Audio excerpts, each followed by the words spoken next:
Batting करणार आहे, एक धाडसी निर्णय घेतलाय. तर भरत गोरेगावकर यांचा गोरेगाव संघ आता मात्र क्षेत्ररक्षण स्वीकारणार आहे. सुरुवात मात्र डावाची गणेश मापरकर करणार आहेत, तर त्यांच्या साथीला अमर पाटील, गणेश मापरकर अमर पाटील डावाची सुरुवात करतील. तर गोरेगाव प्रेस क्लबच्या माध्यमातून गोलंदाजी सजवली जाईल. आयुष्यात आणि मैदानात सहज सोपं काहीच नसतं. मागच्या सामन्याचा जरूर आपण इतिहास घेतला तर 55 धावा म्हणजे पेण आरामात जिंकेल, परंतु रोहाचं कौतुक करणं गरजेचं आहे. खूप सुंदर त्यांनी मात्र प्रयत्न केला, यश आलं नाही जरूर, परंतु प्रयत्न खूप सुंदर होता. योगेश राऊत यांची खूप सुंदर गोलंदाजी, खूप चांगली टीम त्यांची आली होती, परंतु 55 धावांचा पाठलाग. काही आपल्याला त्या ठिकाणी जेवणाची सोय केलेली आहे, मागे स्टेजच्या मागे आहे, आपण जेवण करून घ्यायचं. गोरेगाव संघाकडनं पहिले षटक लावले जाते, आपण पाहतोय. हो इथे इथे इथे अमर पाटील पहिला झेल सोडलेला आहे. क्रिकेटच्या परिभाषेत एक गोष्ट जरूर असते, तुम्ही कॅच सोडली तर ती मॅच सोडली जाते. क्रिकेटच्या परिभाषेत कित्येक सामने असे जरूर पाहिले असतील जे कॅच सोडल्यानंतर त्या फलंदाजाने केलेला उपद्रव. अमर पाटील यांचा एक धावेवर झेलवर सोडला जरूर, परंतु हा येणारा अमर पाटील किती अमर फलंदाजी करतोय हे पाहणं तितकंच गरजेचं आहे. गोरेगाव हो ब्लॉक हॉल पद्धतीच्या समोरच्या दिशेने टोळवला आहे. साईड स्क्रीन भेदणारा चेंडू मात्र सीमा रेषेलगत अडवला जातोय. चांगल्या प्रकारचे क्षेत्ररक्षण, ही धाव घेणं गरजेचं होतं का, त्याही गोष्टीकडे लक्ष असेल, परंतु इथे रनआउटच्या स्वरूपात मात्र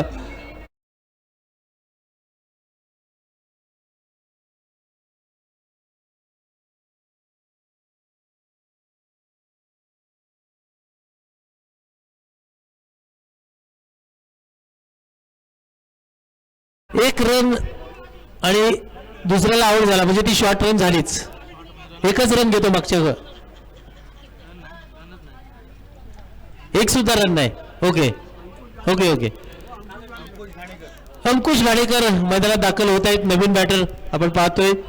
वैभव गोलंदाजीसाठी गोरेगाव संघाकडनं.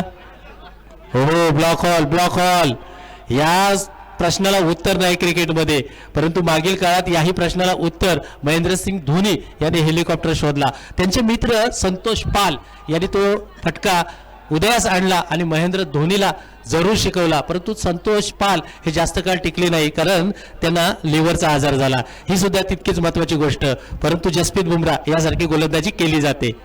हो जसप्रीत बुमराह 6 चेंडूमध्ये 6 ब्लॉक हॉल यॉर्कर टाकतात. याचा एक वेगळा किस्सा आहे, तो किस्सा तुमच्याबरोबर घेईल. जसप्रीत बुमराह यांची आई शिक्षिका होती आणि जसप्रीत जेव्हा त्यांच्या हॉलमध्ये गोलंदाजीची प्रॅक्टिस करायची तेव्हा मात्र तो किस्सा आहे. या चेंडू नंतर तुम्हाला तो किस्सा मोठा आहे, परंतु जरूर सांगेन. पुन्हा एकदा वैभव याही वेळेला हो समोरच्या दिशेने.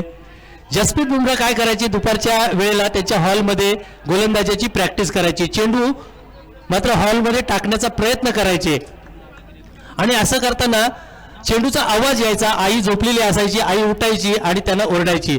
हे होऊ नये म्हणून जसप्रीत बुमराह काय करायची, भिंत आणि ती लादी यांचे गॅप जी खोबणी असते त्या खोबणीत चेंडू टाकायचा आणि तिथून आवाज यायचा नाही. हा आवाज न येण्याचा प्रयत्न जसप्रीत बुमराह वारंवार करायचा आणि तो प्रयत्न म्हणजे आंतरराष्ट्रीय क्रिकेटचा सातत्यपूर्ण यॉर्कर टाकण्याचा प्रयत्न होता. म्हणून जसप्रीत बुमराह भारतासाठी 6 चेंडू यॉर्कर टाकतो, असा त्यांनी एक वेळा किस्सा सांगितला. आई ओरडेल म्हणून केलेला प्रयत्न आज मात्र भल्या फलंदाजाची विकेट घेणारा चेंडू जरूर झाला. मैदानात अपील जरूर झाला, अपील उचलून लावला आणि येथे विकेटचं पतन.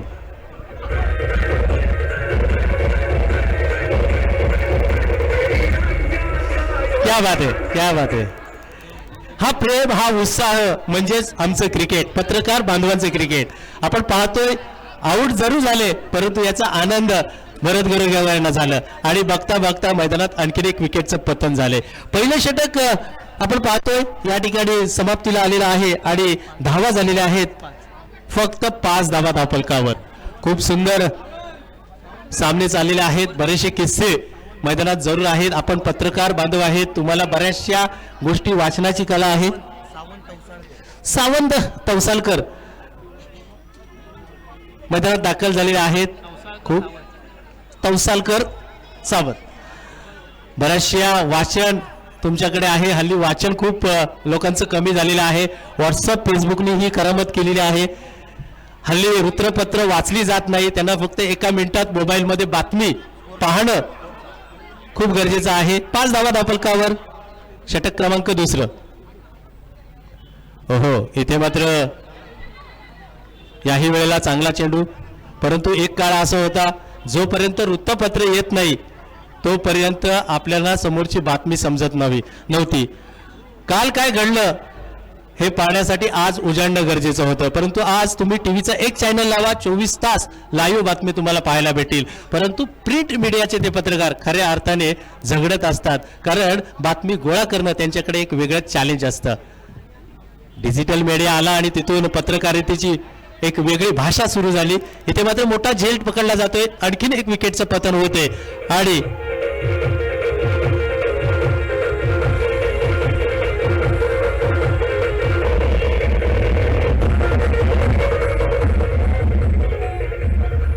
पाच या धावसंख्येवर 3रा विकेट इथे मात्र जरूर गेलेला आहे. श्रीवर्धन मसला संघाने पहिल्या फेरीत बाय मिळवल्यानंतर दुसऱ्या फेरीत मात्र कडवं आव्हान गोरेगाव प्रेस क्लबचं आहे. श्रीकांत बिरवाडकर श्रीकांत येथील. श्रीकांत म्हटलं की कृष्णमचारी श्रीकांत हे नाव भारतासाठी बराच काळ गाजलेलं होतं. सातत्यपूर्ण 15 षटकामध्ये मोठे मोठे फटके खेळण्यासाठी सुरुवात कोणी केली तर कृष्णमचारी श्रीकांत. 1983च्या वर्ल्ड कपमध्ये हे सुद्धा वर्ल्ड कप विजेत्या संघात जरूर होते. याही गोष्टीचा उल्लेख होईल. ओहो, इथे मात्र पंचांच्या दिशेने स्क्वेअर लेगच्या दिशेने जरूर मारलाय आणि तिकडे मात्र एक धाव येईल. एकेरी धावेने धावफलक पुण्याच्या पुढे जाते. 6 धावा धावफलकावर षटक क्रमांक 2. मैदानात अशी मोजकी वृत्तपत्र होती ज्याने खऱ्या अर्थाने वाचण्याची मजा होती. मी अलिबाग मधला होतो, त्यामुळे माझ्या लहानपणी नक्कीच कृषीवल हे वृत्तपत्र त्यावेळी प्रसिद्ध व्हायचं. एक लोकसत्ता आणि कृषीवल हे 2 वृत्तपत्र. कृषीवल कधीतरी एखाद्या घरातला मोठा माणूस अलिबाग पेणसारख्या शहरात गेला तरी यायचा, परंतु गावातील एक शिक्षक होते, त्यांच्या घरी नेहमी कृषीवल हा पेपर यायचा आणि तो वाचण्याचा आनंद जरूर यायचा. कारण अलिबाग परिसरातील रायगड जिल्ह्यातील मोजक्या बातम्या त्याच्यात यायच्या. माझ्यासाठी SM देशमुख हे त्यावेळी त्या वृत्तपत्राचे संपादक होते. अशा बऱ्याचशा पत्रकारितेच्या गोष्टी आहेत. प्रिंट मीडिया मोठं काम करतायत. लोकशाहीचा 4था स्तंभ संबोधला जातं आणि त्या स्तंभाचा आज क्रिकेटचा उत्सव या मैदानात जरूर चालू आहे. हो हो, इथे मात्र सुंदर घाटणीचा चेंडू. काय गोलंदाजी करत आहेत चंद्रकांत. गोलंदाजी सुंदर करत आहेत. पहिल्या सामन्यामध्ये मॅन ऑफ द मॅच या चंद्रकांत यांनी मिळवला होता आणि आज मात्र तीच कामगिरी करत आहे. धावा रोखल्या जात आहेत, धावा थांबवल्या जात आहेत, धावांना बांध बांधला जातोय. याही गोष्टी सुंदर झालेल्या आहेत. मागच्या मॅचचा 55 धावा आता कुठे गेल्या असा पडलेला प्रश्न श्रीवर्धन बसण्यासाठी. बॅट आणि बॉलचा संबंध येत नाही श्रीकांत यांचा आणि तो येणं गरजेचं आहे. षटक क्रमांक 2 मैदानात संपलेला आहे आणि 2 षटकांती धावफलक आपण पाहतोय. तब्बल 7 धावा धावफलकावर. खूप कमी धावसंख्या झालेली आहेत. 3 षटकामध्ये आपल्याला एक चॅलेंजिंग टोटल, एक आव्हानात्मक धावसंख्या रचायची आहे, परंतु ती धावसंख्या येईल का? शेवटचं षटक गोरेगाव प्रेसच्या माध्यमातून घेऊन येत आहेत सिकंदरच्या माध्यमातून याही वेळेला शेवटचं षटक. ओहो, चेंडू पडल्यानंतर अतिरिक्त उंची घेतोय. चेंडू मात्र रडारमध्ये येत नाही. निर्धाव चेंडूची सांगता होते. यष्टीरक्षक मात्र चांगली कामगिरी जरूर करतायत. आपण पाहतो गोरेगाव संघ बलाढ्य संघ संबोधला जातोय आणि त्यानुसार ते कामगिरी सुद्धा करत आहेत. ओहो, इथे काय घडतंय तर नक्कीच चौकार जरूर आलाय. या 4 धावेने धावफलक पुढे जाईल.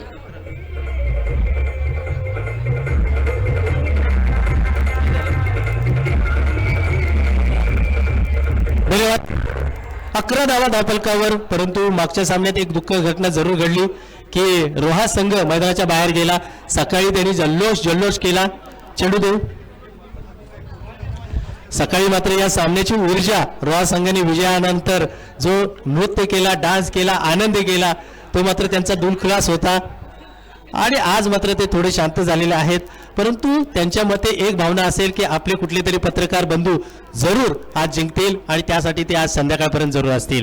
जाऊया मैदानात. 11 धावा धावफलकावर षटक क्रमांक 3 सिकंदरच्या माध्यमातून लावले जाते गोरेगाव प्रेस क्लब. ओहो, मोठा फटका. डाव कॉर्नरच्या वरून फिल्डर फक्त प्रेक्षक होणार, बघत राहणार. येत आहे धावा धावफलकावर 6-6-6.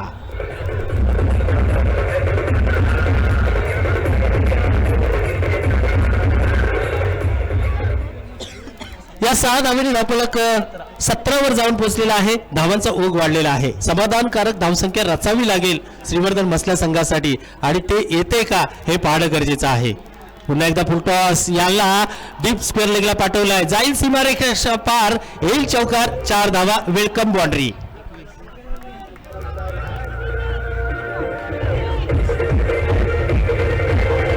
धन्यवाद. 21 धावा धावफलकावर समाधानकारक धावसंख्या. येथून भरत गोरेगाव संघाला, गोरेगावकर यांच्या संघाला आता फाईट करावी लागेल. जी धावसंख्या येणं गरजेचं आहे त्या येत आहेत, परंतु हा चेंडू, याही चेंडूवर प्रहार होऊ शकला नाही. मागच्या 2 चेंडूवर एक चौकार आला, षटकार आला, चांगली धावसंख्या रचली गेली, परंतु सातत्यपूर्ण ती कामगिरी करणं गरजेचं आहे. एकाच मोठा फटका या सामन्याच्या पहिल्या सत्राची शेवट करतोय का, तर हा मात्र सिकंदर यांचा चेंडू आत्मघातकी होता. क्लीन बॉल करतायत. षटक क्रमांक 3 संपलेला आहे. पहिलं सत्र इथे समाप्तीला आलेलं आहे.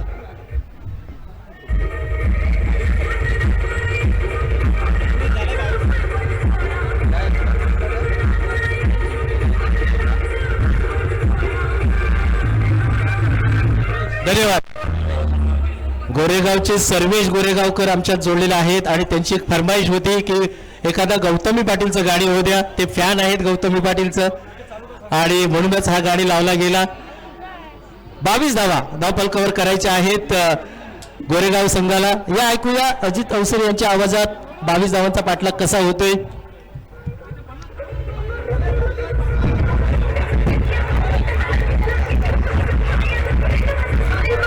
धन्यवाद. चला बरं जी, लगेच बॅट्समन पाठवा, कारण आपल्याला सामने खूप आहेत आणि वेळ कमी आहे. आयोजकांनी सुंदर सगळं आयोजन केलंय, पण वेळ आणू शकत नाहीत आणि ते वेळ आपण सर्व मिळून वाचवायची आहे. चला. अलिबाग बी संघ कर्णधार आणि यजमान संघ महाड कर्णधार या ठिकाणी नाणेफेक यायचं. अलिबाग बी संघ कर्णधार आणि यजमान महाड दोन्ही संघाचा कर्णधार विनंती असेल आपण नाणेफेक यायचं. अलिबाग बी, चला लगेचच नाणेफेक यायचं. अलिबाग बी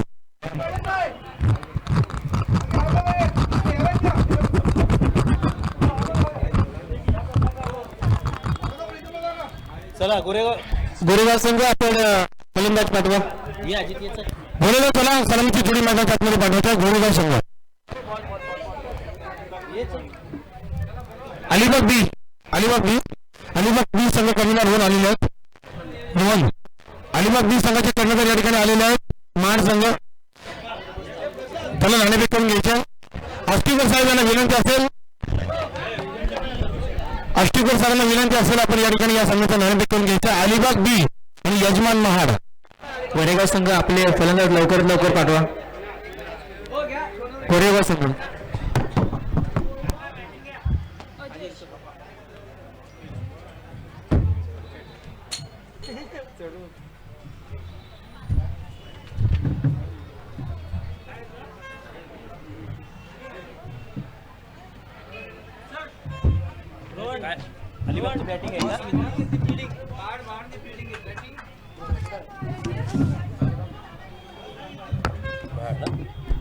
महाड संघाने नाणेफेक जिंकून प्रथम क्षेत्ररक्षण करण्याचा निर्णय घेतला. त्यानंतर फलंदाजांनी आमंत्रित केले ते अलिबाग बी संघाला. चला सलामीची जोडी मैदानाच्या आतमध्ये आपण पाहतोय आणि तो गोरेगाव आली तर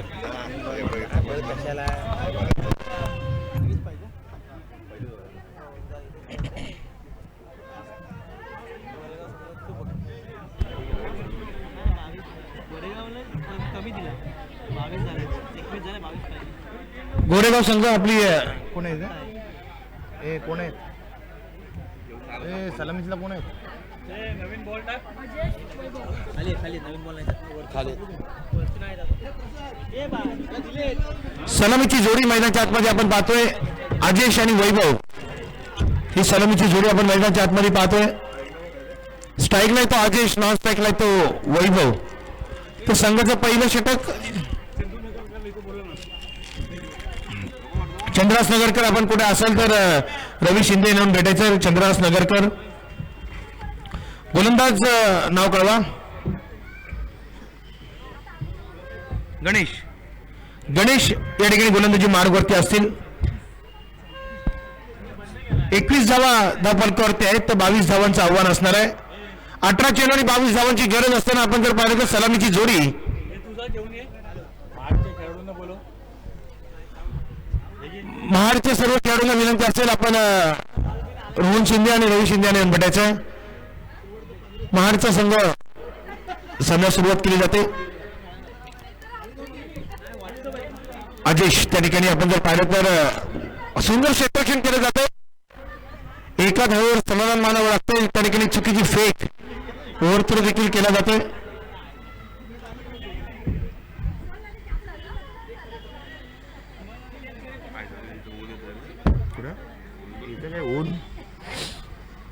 एका धावेवर समाधान मानावं लागतंय. विराज पाटील आपण जर कुठे असाल तर आपला यापुढचा सामना असणार आहे याची आपण नोंद घ्या. विराज पाटील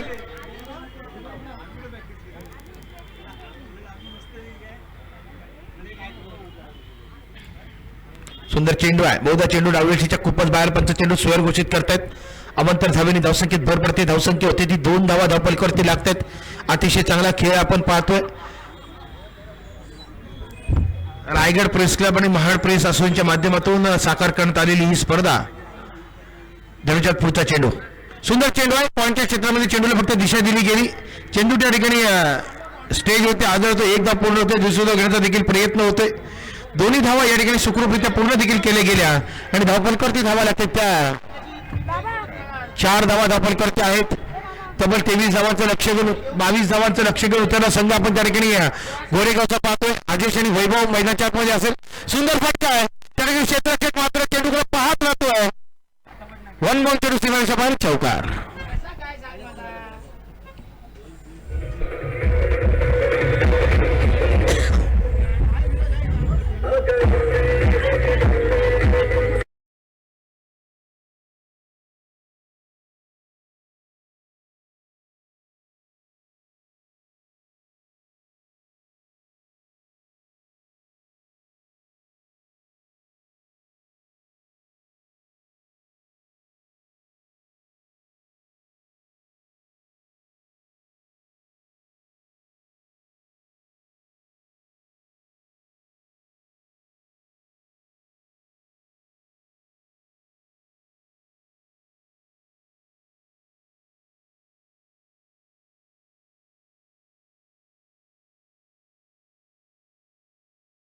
खरोखर अतिशय चांगली फलंदाजी करताना पाहायला भेटत आहेत.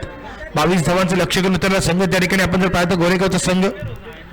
फटका त्या ठिकाणी हवेत जातोय. क्षेत्ररक्षक चेंडू खाली येतोय. एक धाव पूर्ण होते. दुसरी धाव घेण्याचा देखील प्रयत्न केला जातोय. दोन्ही धावा त्या ठिकाणी सुखरूपरित्या पूर्ण देखील केल्या जात आहेत. धावपलकावरती धावा लागतात त्या 16 धावा धावपलकावरती आहेत. रायगड प्रेस क्लब आणि महाड प्रेस असोसिएशनच्या माध्यमातून साकार करण्यात आलेली स्पर्धा आपण पाहतोय. पत्रकार दिनाचं औचित्य साधून या ठिकाणी या स्पर्धेचं खरोखर चांगलं आयोजन चांगलं नियोजन देखील केलं जात आहे. हा देखील पटका अत्यंत सुंदर आहे. क्षेत्ररक्षक चेंडू खाली येतोय. मस्तक पे दस्तक चेंडू सीमारेषा पार षटकार.